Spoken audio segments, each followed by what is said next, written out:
Hello, welcome to Eyewitness Report. Today, Lagos trucks gridlock, barges to the rescue. Join us for this and more on Eyewitness Report. I am Chris Elamps.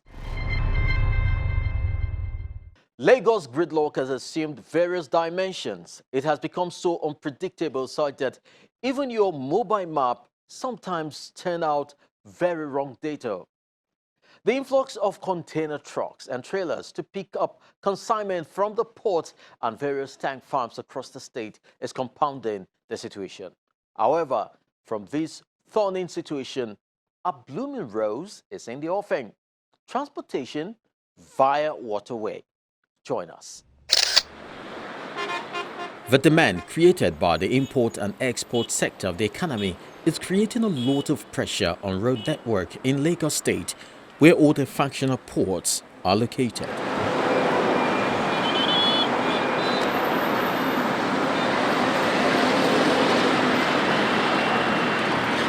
For those who carry out their businesses around the Apapa axis, it has taken the intervention of the Joint Task Force to keep traffic flowing and in some cases compound it.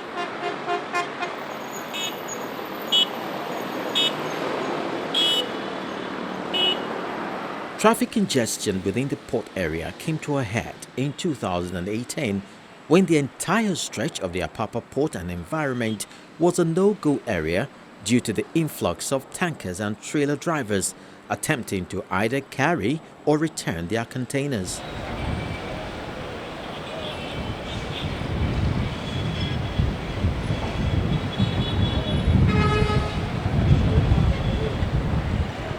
While there is a significant improvement in managing the traffic situation around Apapa, though the trucks are still all around, it has become increasingly difficult for those in the Ikorodu area to plan their movement, as a fallen container could become a hurdle to cross.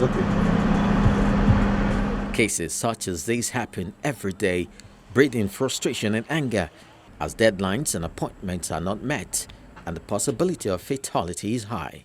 This road from here to this Waterway to Golonto, you know, spoiled before. As the trailer just start to enter like this, now everything just scatter. I bet the big government will be like whether they go find where they go to park trailer, or they go come do the road, make it dey solid for us. If not so, we suffer too much for this road. Containers drivers, because now they come, they park anyhow. Nobody is directing them. Sometimes they climb on top the walkway too. They will park there. The container will bend, and the container will bend like that, and they will park there and leave it like that. It's always difficult, especially when you come here in the morning. I don't know, it's getting difficult here. I don't know what the government can do. If the government can do the road and find a way for all those the trailers, make them go and find a space for them to be parking their vehicles so that everywhere will be free for everybody. While the roads are congested and prone to damage due to axle loads and continuous usage, the expansive waterways has often remained underutilized. This appears to be changing as barges are now being engaged to ferry trucks and containers via the waterways all the way to Ikorodu.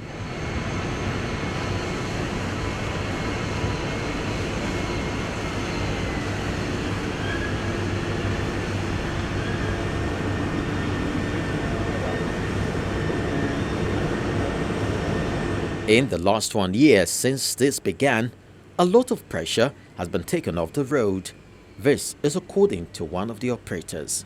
In terms of the traffic so far, to the best of my knowledge, I think we've moved well over 30 to about 50,000 TEUs of containers have been moved on the roads, off the roads on the waterways. So that means that an equivalent of about 50,000 trucks have been moved off our roads in the past 1 year thereabout.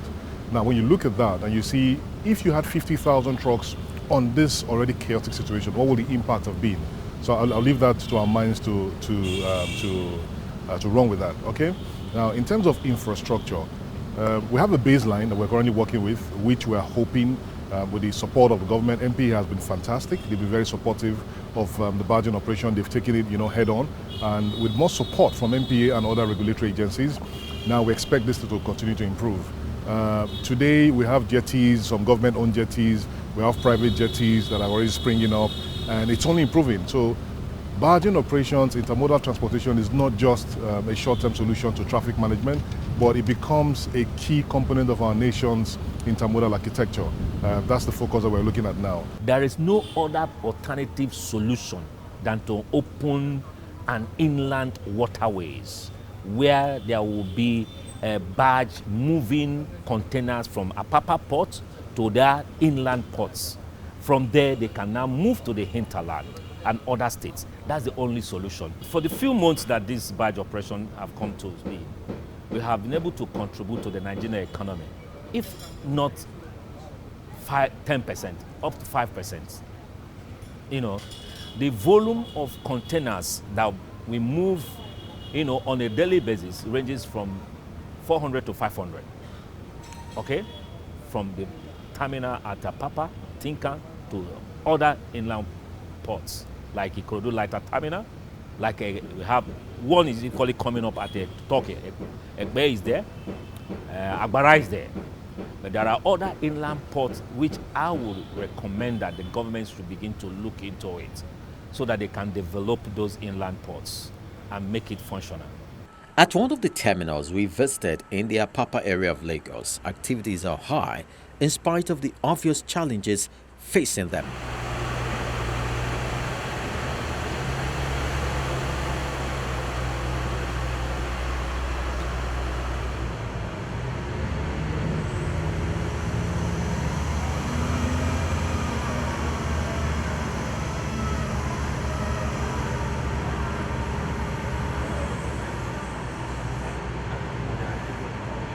Some trucks come in to drop their containers, while others pick up new consignments.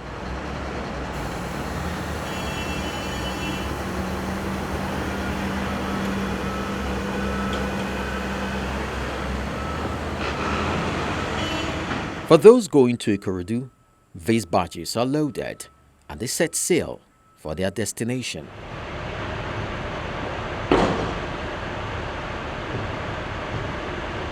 The logistics manager of the terminal and one of the crane operators take us through what obtains here.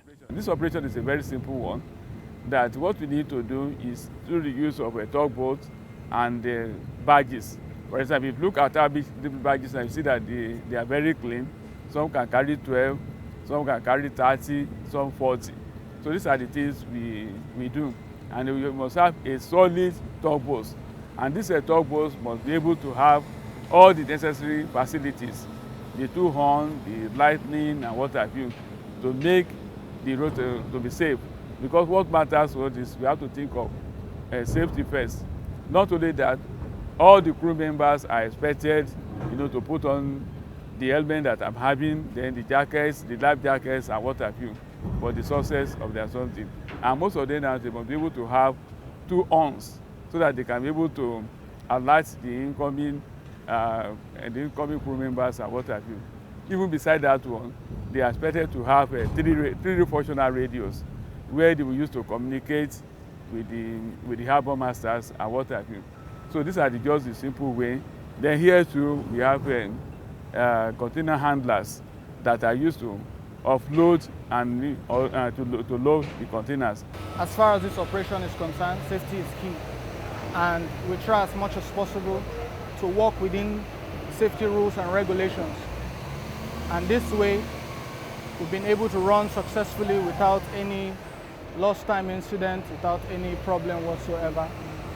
Though sometimes the weather can be a barrier for us, lifting under a heavy rainfall, during heavy thunder, lightning, because the crane is not insulated. And this can be a problem for us. But so far so good. We've been able to achieve this entire 1 year without any incident nor accident. While the barge operators are yet to get the backing of the government, They have been able to galvanize themselves into a group where issues concerning their operations are discussed. At this forum, safety and security is in the front burner, and other regulatory bodies such as LASWA and NIWA have been invited. The significance of using barges to ferry containers to destinations rather than roads are highlighted, but how to make the journey safe for the goods and their owners is also at the core of the deliberation. For a sector that is just evolving and has little or no government attention paid it, the myriads of drawbacks continue to haunt operators and generate questions begging for answers.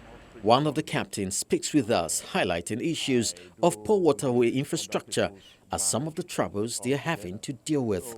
It has not been really easy, and also when you want to use tugboats and barges, you need a base.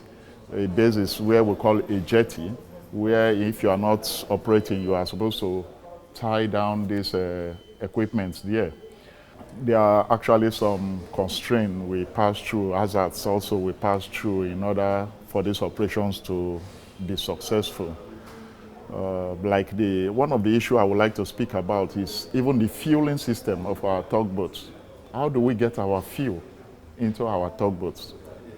Okay, at land, there are filling stations. When you see your car is going to red, you just drive into the filling station, you buy your car and leave. The riverine areas in Lagos State, there's no fuel on the riverine areas. The National Inland Waterways Authority, NIWA, has a statutory responsibility to issue licenses for inland navigation, piers, jetties and dockyards, examine and survey inland watercraft and shipyard operators, and much more. At the moment, they have their eyes on these barges operators, some of whom still have very poor safety culture. The challenges we are having is because it is a new thing. These our boats, our operators are not safety conscious. We, the regulators, are sad because we don't want to transfer what is happening on the road. We hear of containers falling on bridges. We don't want such on our waterways. That is the essence of this stakeholders meeting. We want them to know what it entails to use the waterways. We want them to use it very safely, as safe as possible.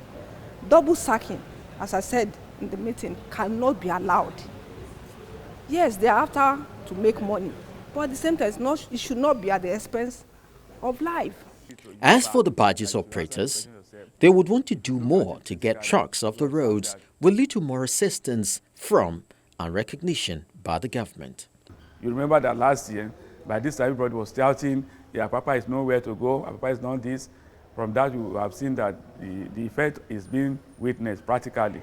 Ours to tell you practically what we have done.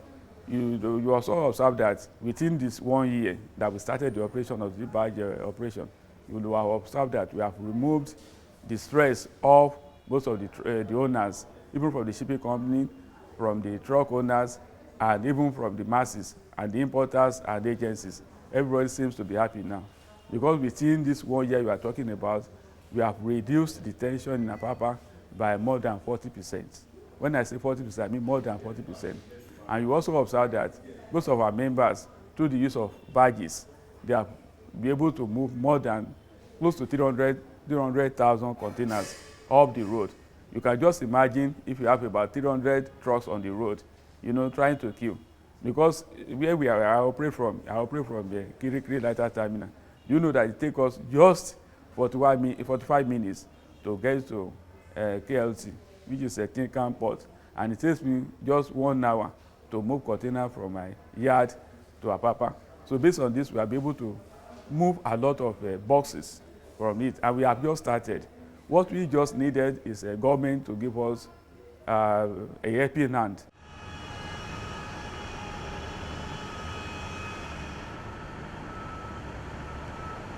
As export and import activities heighten, the roads are heavily burdened and the average Lagosian gets the backlash, which is why this initiative is laudable and demands every attention and support to ensure more wind is accorded via sail.